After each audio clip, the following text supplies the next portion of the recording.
भारत का संविधान एक दिन में या किसी एक घटना के परिणाम स्वरूप तैयार नहीं हुआ था। इसके पीछे लगभग 200 वर्षों का लंबा संवैधानिक विकास रहा। 1773 के रेगुलेटिंग एक्ट से शुरू हुई ये यात्रा अलग अलग अधिनियमों और सुधारों से गुजरते हुए 1946 में संविधान सभा के गठन तक पहुंचती है। इस पूरे दौर में एक बड़ा बदलाव लगातार देखने को मिलता है।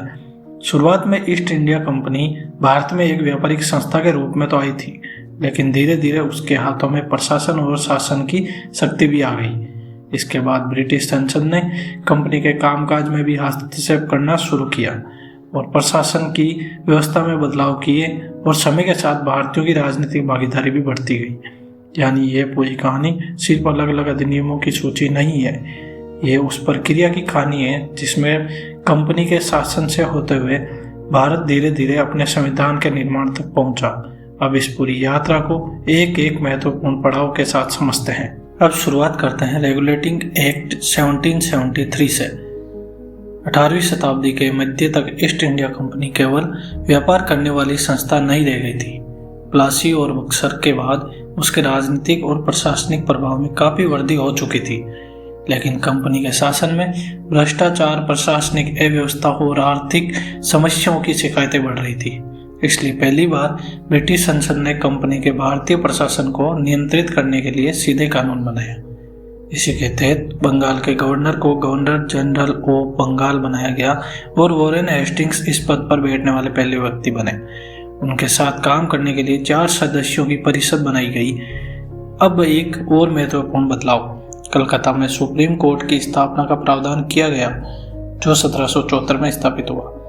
और यानी 1773 का महत्व सिर्फ नए पद बनाने तक सीमित नहीं था। पहली बार ब्रिटिश संसद ने यह स्पष्ट किया कि भारत में ईस्ट इंडिया कंपनी का शासन पूरी तरह उसके अपने नियंत्रण में नहीं रहेगा। यहीं से कंपनी के भारतीय शासन पर ब्रिटिश संसद के नियंत्रण की शुरुआत मानी जाती है। लेकिन 1773 के रेगुलेटिंग एक्ट के बाद भी एक समस्या बनी हुई थी। ईस्ट इंडिया कंपनी के व्यापारिक और राजनीतिक दोनों तरह के हित थे। ब्रिटिश सरकार चाहती थी कि भारत के राजनीतिक और प्रशासनिक मामलों पर उसका नियंत्रण थोड़ा और मजबूत हो। इसी उद्देश्य से 1784 में आया पिट्स इंडिया एक्ट। इस अधिनियम ने कंपनी और ब्रिटिश सरकार के बीच जिम्मेदारियों को एक अलग तरीके से व्यवस्थित किया। कंपनी के व्यापारिक मामलों की जिम्मेदारी कोर्ट ऑफ डायरेक्टर्स के पास ही रही, जबकि भारत के राजनीतिक और प्रशासनिक मामलों पर निगरानी के लिए बोर्ड ऑफ कंट्रोल बनाया गया। आसान भाषा में समझिए, कंपनी का व्यापार बना रहा, लेकिन भारत के राजनीतिक मामलों पे ब्रिटिश सरकार की पकड़ और मजबूत हो गई। कंपनी और ब्रिटिश सरकार के बीच इस तरह का नियंत्रण आगे चलकर द्वैध नियंत्रण के रूप में जाना गया। इसलिए 1784 का महत्व यह है कि ब्रिटिश सरकार ने कंपनी के भारतीय शासन पर पहले से कहीं ज्यादा प्रभावी नियंत्रण स्थापित कर लिया है। अब आते हैं चार्टर एक्ट 1793 पर। इस अधिनियम के द्वारा ईस्ट इंडिया कंपनी के चार्टर और उसके अधिकारों को अगले 20 वर्षों के लिए बढ़ा दिया गया। इसका मतलब ये था कि कंपनी को भारत में अपने प्रशासन और व्यापारिक गतिविधियों को जारी रखने की अनुमति मिल गई। इसलिए अगर आप 1793 को पूरी संवैधानिक यात्रा में देखें तो बस ये एक तरीके कंटिन्यूटी वाला चरण था, यानी ये पहले से चल रही व्यवस्था को अगले 20 वर्षों तक जारी रखा गया। इसी के बाद आने वाला 1813 का चार्टर एक्ट कंपनी के व्यापारिक एकाधिकार में बड़ा बदलाव करने वाला था। इसलिए 1793 को याद रखने का सबसे आसान तरीका है कंपनी के अधिकारों का 20 वर्षों के लिए नवीकरण। जहां 1793 में कंपनी के अधिकारों को अगले 20 वर्षों के लिए बढ़ाया गया था, इन 20 वर्षों में परिस्थितियां काफी बदल चुकी थी। अब ब्रिटेन में कई ऐसे व्यापारिक समूह थे जो चाहते थे कि भारत के साथ व्यापार करने का अवसर केवल ईस्ट इंडिया कंपनी तक सीमित न रहे। इसी पृष्ठभूमि में आया चार्टर एक्ट 1813। इस अधिनियम ने भारत के साथ व्यापार में ईस्ट इंडिया कंपनी के एकाधिकार को काफी हद तक समाप्त कर दिया। यानी अब दूसरी ब्रिटिश व्यापारिक कंपनियों के लिए भी भारत में व्यापार का रास्ता खुल गया। हालांकि कंपनी के चाय के व्यापार और चीन के साथ व्यापार पर एकाधिकार अभी भी बना रहा, लेकिन इस अधिनियम की कहानी केवल व्यापार तक सीमित नहीं है। पहली बार भारत में शिक्षा के लिए हर वर्ष 1 लाख रुपए खर्च करने का प्रावधान किया गया। साथ ही ईसाई मिशनरियों को भारत में आकर धार्मिक और शैक्षणिक गतिविधियां करने की अनुमति दी गई। यानी 1813 में एक तरफ कंपनी का व्यापारिक एकाधिकार तो कमजोर हुआ, तो दूसरी तरफ शिक्षा और धार्मिक गतिविधियों के लिए भी एक नया रास्ता खुला। इसलिए 1813 को सिर्फ एक व्यापारिक बदलाव के रूप में मत देखिए, यह कंपनी के पुराने व्यापारिक प्रभुत्व के कमजोर होने की दिशा में एक महत्वपूर्ण कदम था। अब 1813 के बाद कंपनी के व्यापारिक एकाधिकार लगातार कमजोर होते गए और 1833 में आया ऐसा अधिनियम जिसने कंपनी के व्यापारिक चरित्र को लगभग पूरी तरह समाप्त कर दिया। यह था चार्टर एक्ट 1833। इसके तहत ईस्ट इंडिया कंपनी की बची हुई व्यापारिक गतिविधियां भी समाप्त कर दी गई, यानी अब कंपनी का मुख्य काम था भारत का प्रशासन चलाना। इसी अधिनियम का एक और बहुत बड़ा बदलाव था, बंगाल के गवर्नर जनरल को भारत का गवर्नर जनरल बना दिया गया। इसका मतलब था अब केंद्र में ऐसा गवर्नर जनरल था जिसकी सत्ता पूरे ब्रिटिश भारत के प्रशासन तक फैली हुई थी और इस पद पर उस समय विलियम बेंटिक थे। साथ ही पूरे ब्रिटिश भारत के लिए कानून बनाने की केंद्रीय व्यवस्था को मजबूत किया गया। यानी 1773 में जिस यात्रा की शुरुआत कंपनी के शासन पर नियंत्रण से हुई थी, 1833 तक आते आते कंपनी स्वयं व्यापारी से प्रशासक बन चुकी थी। यही 1833 की सबसे बड़ी कहानी है, कंपनी का व्यापार समाप्त और प्रशासनिक भूमिका कायम। अब आते हैं चार्टर एक्ट 1853 पर। यह भारत में ब्रिटिश शासन से जुड़ा अंतिम चार्टर एक्ट था। इस बार बदलाव कंपनी के व्यापार से ज्यादा प्रशासन और कानून बनाने की व्यवस्था में हुआ। पहले गवर्नर जनरल की परिषद प्रशासन के साथ साथ कानून बनाने का काम भी करती थी। 1853 में इन दोनों कामों को अलग करने की दिशा में महत्वपूर्ण कदम उठाया गया। साथ ही सिविल सेवाओं में भर्ती को खुली प्रतियोगिता के आधार पर करने की दिशा में भी बदलाव शुरू हुए। यानी 1853 तक आते आते ब्रिटिश प्रशासन धीरे धीरे ज्यादा व्यवस्थित और प्रतियोगिता आधारित होता जा रहा था। और अब हमारी कहानी में आता है सबसे बड़ा मोड़, 1857 का विद्रोह। ब्रिटिश शासन के लिए निर्णायक घटना साबित हुआ। इसके बाद ब्रिटिश सरकार ने यह तय किया कि भारत का शासन अब ईस्ट इंडिया कंपनी के हाथों में नहीं रखा जाएगा। इसी के परिणाम स्वरूप आया भारत शासन अधिनियम 1858। इस अधिनियम के बाद ईस्ट इंडिया कंपनी का शासन पूर्णतः समाप्त हो गया और भारत सीधे ब्रिटिश क्राउन के अधीन आ गया। अब भारत के प्रशासन की जिम्मेदारी ब्रिटिश सरकार की थी और भारत में क्राउन के प्रतिनिधि के रूप में वायसराय की भूमिका सामने आई। यानी अगर 1773 में हमने देखा कि ब्रिटिश संसद कंपनी के शासन में हस्तक्षेप करना शुरू कर रही थी, तो 1858 तक आते आते स्थिति पूरी बदल चुकी थी। अब कंपनी खुद शासन से बाहर हो चुकी थी और ब्रिटिश क्राउन ने सीधे तौर पे भारत का शासन अपने हाथ में ले लिया। यही 1858 का सबसे बड़ा परिवर्तन था। कंपनी का शासन समाप्त और ब्रिटिश क्राउन का शासन शुरू। लेकिन केवल शासन को कंपनी से क्राउन के हाथ में देना ही पर्याप्त नहीं था। 1857 की महान क्रांति के पश्चात ब्रिटिश सरकार को यह महसूस हुआ कि भारत में शासन चलाने के लिए उन्हें भारतीयों के सहयोग की आवश्यकता होगी। इसी क्रम में आया भारतीय परिषद अधिनियम 1861। इस अधिनियम का महत्वपूर्ण बदलाव था भारतीयों को कानून बनाने की प्रक्रिया से जोड़ना। कुछ भारतीयों को विधान परिषद में नामित करके पहली बार केंद्रीय स्तर पर विधायी कार्य में शामिल किया गया। लेकिन ध्यान रखिए, ये लोकतांत्रिक चुनाव नहीं था, भारतीयों को नामित किया जा रहा था। साथ ही प्रांतीय विधान परिषदों को फिर से स्थापित किया गया और प्रांतों को कुछ विधायी शक्तियां वापस दी गई। इस अधिनियम से जुड़ी एक और महत्वपूर्ण व्यवस्था थी, वो थी पोर्टफोलियो प्रणाली। इसका मतलब था सरकार के अलग अलग विभागों का काम परिषद के अलग अलग सदस्यों को सौंपा जाए। उदाहरण के लिए यदि कोई सदस्य वित्त देखे तो दूसरे राजस्व है। इससे प्रशासन में विभागीय जिम्मेदारी अधिक स्पष्ट हुई और आगे चलकर आधुनिक मंत्रिमंडलीय व्यवस्था के विकास की दिशा में आधार तैयार हुआ। इसलिए 1861 को केवल भारतीयों को परिषद में शामिल करने के लिए यह सीमित मत रखिए। यह अधिनियम विधायी भागीदारी, प्रांतीय विकेंद्रीकरण और पोर्टफोलियो व्यवस्था तीनों दृष्टियों से महत्वपूर्ण था। 1861 के बाद भारतीयों को विधान परिषदों में शामिल तो किया गया, लेकिन उनकी भूमिका अभी भी बहुत सीमित थी। भारतीयों की मांग थी कि उन्हें केवल परिषद में बैठने का अवसर न मिले, बल्कि सरकार के कामकाज पर सवाल उठाने और वित्तीय मामलों पर चर्चा करने का अधिकार भी मिले। इसी क्रम में भारतीय परिषद अधिनियम 1892 आया। इस अधिनियम ने केंद्रीय और प्रांतीय विधान परिषदों के आकार को बढ़ाया और भारतीय प्रतिनिधित्व को कुछ हद तक आगे बढ़ाया। सबसे महत्वपूर्ण बदलाव था कि सदस्यों को बजट पर चर्चा करने का अधिकार मिला। लेकिन यहाँ एक बात बहुत ध्यान से समझिए, चर्चा करने का अधिकार मिला था, बजट पर मतदान करने का अधिकार नहीं मिला था। यानी भारतीय सदस्य सरकार के बजट पर अपनी बात रख सकते थे, सवाल उठा सकते थे और आलोचना कर सकते थे, लेकिन सरकार के बजट को रोक नहीं सकते थे। इसी तरह सदस्यों को पहली बार सरकार से प्रश्न पूछने का अधिकार भी मिला। हालांकि ये अधिकार भी पूरी तरह स्वतंत्र नहीं था और प्रश्न पूछने के लिए निर्धारित नियमों का पालन करना पड़ता था। एक और महत्वपूर्ण बात, 1892 में प्रतिनिधित्व बढ़ाने के साथ अप्रत्यक्ष निर्वाचन के सिद्धांत की शुरुआत दिखाई देने लगती है। हालांकि कानून में इसे सीधे इलेक्शन के रूप में तो नहीं लिखा गया। कुछ संस्थाएं प्रतिनिधियों के नाम सुझाती थी और उनके आधार पर सदस्य चुने जाते थे। यानी 1892 ने भारतीयों को सरकार पर सवाल करने की थोड़ी ज्यादा जगह तो दी थी, लेकिन वास्तविक सत्ता अभी भी ब्रिटिश कार्यपालिका के हाथों में ही थी। और यही सीमित सुधार आगे और बड़े राजनीतिक सुधारों की मांग को जन्म देने वाला था।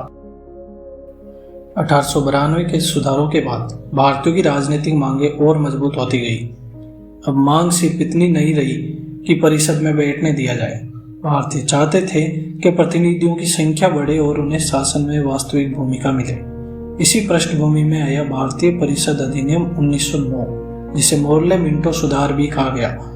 इस अधिनियम ने विधान परिषदों का विस्तार किया और पहली बार केंद्र के साथ साथ प्रांतीय स्तर पर भी निर्वाचन का तत्व स्पष्ट रूप से सामने आया।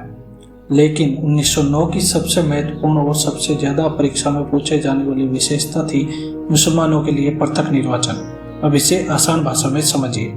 सामान्य निर्वाचन क्षेत्र में अलग अलग समुदायों के मतदाता मिलकर प्रतिनिधि चुन सकते हैं, लेकिन पृथक निर्वाचन में कुछ सीटें मुस्लिम मतदाताओं के लिए निर्धारित की गई और उन सीटों के प्रतिनिधि का चुनाव भी मुस्लिम मतदाताओं द्वारा अलग निर्वाचन व्यवस्था के माध्यम से ही किया जाता।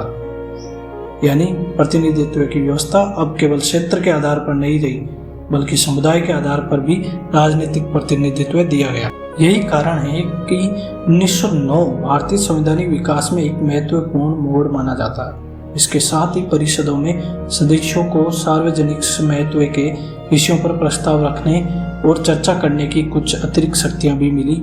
हालांकि सरकार उन प्रस्तावों से बाध्य नहीं थी, इसलिए 1909 को केवल परिषदों का विस्तार याद करना पर्याप्त नहीं है। 1909 की सबसे बड़ी पहचान थी पृथक निर्वाचन की शुरुआत। अब हम पहुंचते हैं भारत शासन अधिनियम 1919 पर। इसे मोंटेग्यू चेम्सफोर्ड सुधार भी कहा जाता है। 1909 में प्रतिनिधित्व बढ़ाने की कोशिश हुई थी, लेकिन भारतीयों को प्रशासन में वास्तविक जिम्मेदारी अभी भी बहुत कम मिली थी।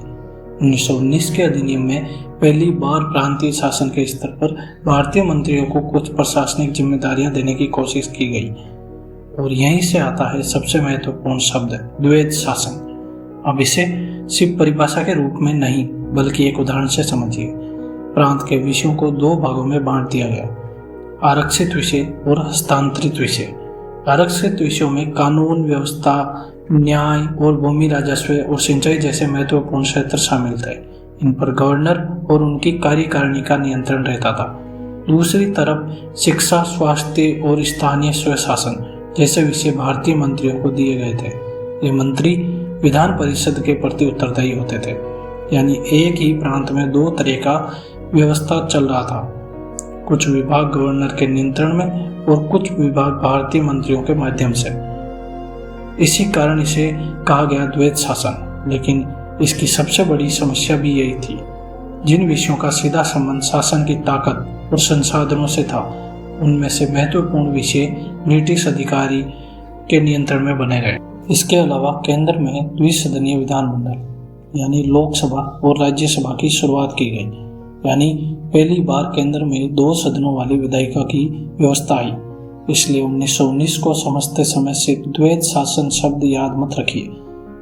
यह वह चरण था जब भारतीयों को पहली बार प्रांतों के प्रशासन में सीमित रूप से जिम्मेदारी दी गई, लेकिन महत्वपूर्ण नियंत्रण अभी भी ब्रिटिश अधिकारियों के पास ही रहा।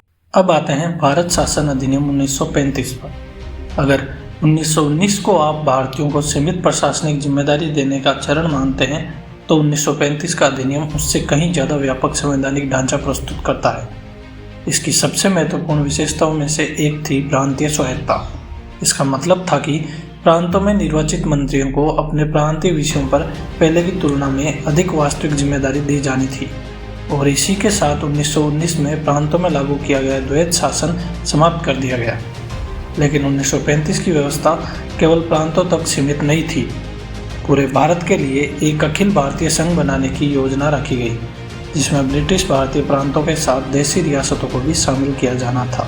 इसके अलावा शक्तियों के बंटवारे के लिए विषयों को 3 सूची में बांट दिया गया: संघीय सूची, प्रांतीय सूची और संवर्धित सूची। अगर आसान भाषा में समझे तो कुछ ऐसे विषय जिन पर केंद्र सरकार कानून बनाएगी और कुछ प्रांतों के लिए, और कुछ ऐसे विषय जिन पर दोनों स्तरों को कानून बनाने की शक्ति हो। यही विचार आगे चलकर भारत के संविधान में संघ और राज्यों के बीच शक्तियों के विभाजन को समझने में बहुत महत्वपूर्ण बनता है।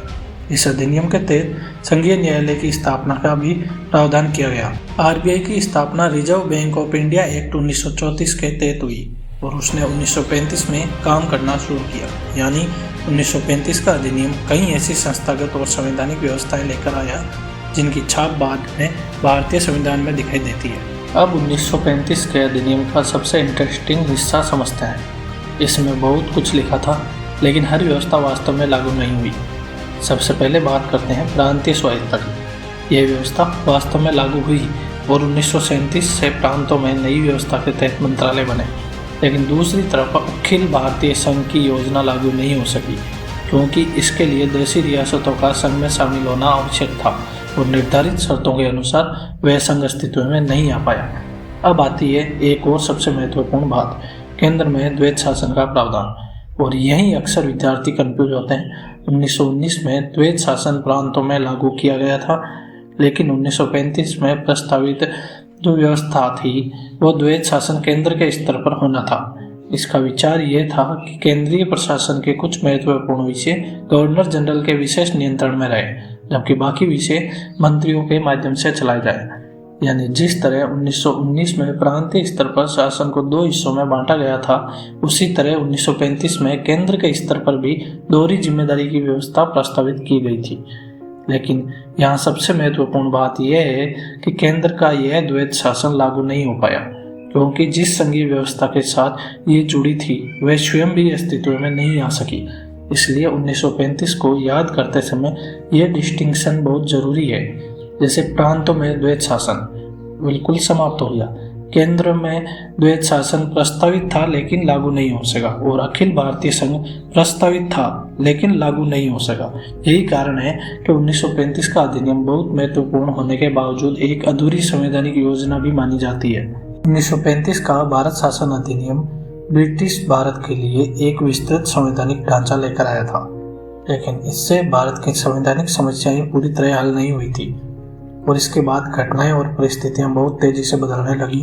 1939 में जब द्वितीय विश्व युद्ध शुरू हुआ तो ब्रिटिश सरकार ने भारत को भी शामिल कर लिया। तो भारतीय नेताओं की मांग थी कि भारत को भी अपनी राजनीतिक दिशा तय करने का अधिकार मिलना चाहिए। इसी बीच 1942 में ब्रिटिश सरकार ने क्रिप्स मिशन भारत भेजा। इसका उद्देश्य युद्ध के बाद भारत के संवैधानिक भविष्य को लेकर प्रस्ताव देना, लेकिन भारतीय राजनीतिक दलों के बीच सहमति नहीं बन सकी। इसके बाद 1945 में वेवल योजना के माध्यम से राजनीतिक गतिरोध दूर करने और वायसराय की कार्यकारिणी परिषद के पुनर्गठन की कोशिश की गई, लेकिन यह प्रयास भी निर्णायक समाधान नहीं दे सका। अब सवाल यह था कि आखिर भारत का संविधान बनाएगा कौन, और इसी सवाल का जवाब लेकर आया 1946 का कैबिनेट मिशन। यहीं से हमारी लगभग 200 साल की संवैधानिक यात्रा अपने सबसे महत्वपूर्ण पड़ाव पर पहुंचती है, संविधान सभा के गठन की ओर। अब बात करते हैं कैबिनेट मिशन योजना 1946 की। ब्रिटिश सरकार ने 3 सदस्यों का एक मिशन भारत भेजा। इसका उद्देश्य था सत्ता हस्तांतरण और भारत के संवैधानिक भविष्य के लिए रास्ता तैयार करना। इस योजना की सबसे महत्वपूर्ण बात थी संविधान सभा का गठन। प्रस्तावित संविधान सभा में कुल 389 सदस्य होने थे। इनमें 292 सदस्य ब्रिटिश भारतीय प्रांतों से, 93 सदस्य देशी रियासतों से और 4 सदस्य मुख्य आयुक्त प्रांतों से होने थे। लेकिन यहाँ एक बहुत जरूरी बात समझिए, संविधान सभा के सदस्य सीधे जनता द्वारा नहीं चुने गए थे। ब्रिटिश भारतीय प्रांतों के प्रतिनिधियों का चुनाव प्रांतीय विधानसभाओं के निर्वाचित सदस्यों द्वारा अप्रत्यक्ष रूप से किया गया। वहीं देशी रियासतों के प्रतिनिधियों को रियासतों के शासकों द्वारा नामित किया जाना था। यानी उस समय भारत में आज जैसी सार्वभौमिक वयस्क मताधिकार आधारित प्रत्यक्ष चुनाव व्यवस्था नहीं थी। फिर भी यह एक ऐतिहासिक कदम था, क्योंकि अब भारत के लिए संविधान बनाने वाली एक अलग संस्था बनने जा रही थी और यही संस्था आगे चलकर स्वतंत्र भारत के संविधान का निर्माण करने वाली संविधान सभा बनी। अब वह दिन आ चुका था जिसकी दिशा में पिछले कई दशकों की राजनीतिक और संवैधानिक यात्रा बढ़ रही थी। 9 दिसंबर 1946 इसी दिन नई दिल्ली में संविधान सभा की पहली बैठक हुई। संविधान सभा की ये बैठक उस समय के कॉन्स्टिट्यूशन हॉल में हुई, जिसे आज हम संसद भवन के सेंट्रल हॉल के नाम से जानते हैं। इस पहली बैठक में डॉक्टर सच्चिदानंद सिन्हा को अस्थायी अध्यक्ष बनाया गया। इसके बाद 11 दिसंबर 1946 को डॉक्टर राजेंद्र प्रसाद संविधान सभा के स्थायी अध्यक्ष के रूप में चुने गए। अब एक और बात पे ध्यान दीजिए, संविधान सभा का काम केवल संविधान लिखना नहीं था, इसे एक ऐसे संविधान का निर्माण करना था जो एक विशाल और विविध देश के लिए शासन की पूरी व्यवस्था तय कर सके। केंद्र और राज्यों के संबंध और नागरिकों के अधिकार, सरकार की संस्थाएं और देश के भविष्य की राजनीतिक व्यवस्था। यानी 9 दिसंबर 1946 की पहली बैठक सिर्फ एक बैठक नहीं थी, यहीं से भारत द्वारा अपना संविधान स्वयं बनाने की वास्तविक प्रक्रिया शुरू हुई। शुरुआत में संविधान सभा की निर्धारित सदस्य संख्या 389 थी, लेकिन 1947 में भारत के विभाजन के बाद स्थिति बदल गई। पाकिस्तान के लिए अलग संविधान सभा बनी और भारतीय संविधान सभा की सदस्य संख्या घटकर 299 रह गई। 389 सदस्य उस संयुक्त भारत की संवैधानिक संरचना को ध्यान में रखकर तय किए गए थे, जिसमें ब्रिटिश भारतीय प्रांतों के साथ देशी रियासतों का प्रतिनिधित्व भी शामिल था। विभाजन के बाद पाकिस्तान से संबंधित क्षेत्र और उनके प्रतिनिधि भारतीय संविधान सभा का हिस्सा नहीं रहे, इसलिए भारतीय संविधान सभा की सदस्य संख्या घटकर 299 रह गई। लेकिन एक महत्वपूर्ण बात यह है कि विभाजन के बाद भी यही संविधान सभा स्वतंत्र भारत के लिए संविधान निर्माण का काम आगे लेकर चली और इसी प्रक्रिया ने आगे चलकर भारत को अपना संविधान दिया। और अब एक बार इस पूरी यात्रा को जोड़ते हुए देख लेते हैं। 1773 में पहली बार ब्रिटिश संसद ने ईस्ट इंडिया कंपनी के भारतीय शासन को नियंत्रित करने की दिशा में कदम उठाया। फिर आया 1784, जहां ब्रिटिश सरकार का राजनीतिक नियंत्रण, और 1813 और 1833 तक आते आते कंपनी का व्यापारिक एकाधिकार कमजोर हुआ और फिर पूरी तरह समाप्त हो गया। फिर 1858 में कंपनी का शासन ही समाप्त हो गया और भारत सीधे ब्रिटिश क्राउन के अधीन आ गया। इसके बाद 1861 और 1892 में भारतीयों की विधायी भागीदारी बढ़ने लगी। 1919 में प्रांतों में द्वैत शासन की शुरुआत हुई और 1935 में प्रांतीय स्वायत्तता, 3 सूचियों और संघीय व्यवस्था जैसी व्यापक संवैधानिक व्यवस्थाओं की योजना सामने आई। लेकिन इन सभी सुधारों के बावजूद भारत को अपना संविधान स्वयं बनाने का अधिकार अभी नहीं मिला था। फिर आया 1946 का कैबिनेट मिशन और उसके बाद संविधान सभा, और यहीं से कहानी पूरी बदल गई। अब भारत के लिए नियम कोई और नहीं बल्कि भारत के स्वयं के प्रतिनिधि बनाने जा रहे थे। यही 1773 से 1946 तक की इस पूरी संवैधानिक यात्रा का सबसे बड़ा परिवर्तन था। अब आते हैं आपके कमेंट चैलेंज पर। पहला सवाल, मुसलमानों के लिए पृथक निर्वाचन की शुरुआत किस अधिनियम द्वारा की गई? दूसरा सवाल, प्रांतों में द्वैत शासन की शुरुआत किस अधिनियम द्वारा की गई? दोनों सवालों के विकल्प आपकी स्क्रीन पर है।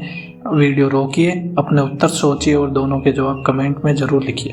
देखते हैं कितने लोगों के उत्तर दोनों सही होते हैं। और अगर आपने इस पूरी श्रृंखला को ध्यान से देखा है तो अब 1773 से 1946 तक की संवैधानिक यात्रा सिर्फ तारीखों की सूची नहीं बल्कि एक पूरी कहानी बन चुकी होगी। अब मिलते हैं अगले वीडियो में इससे आगे की कहानी के साथ।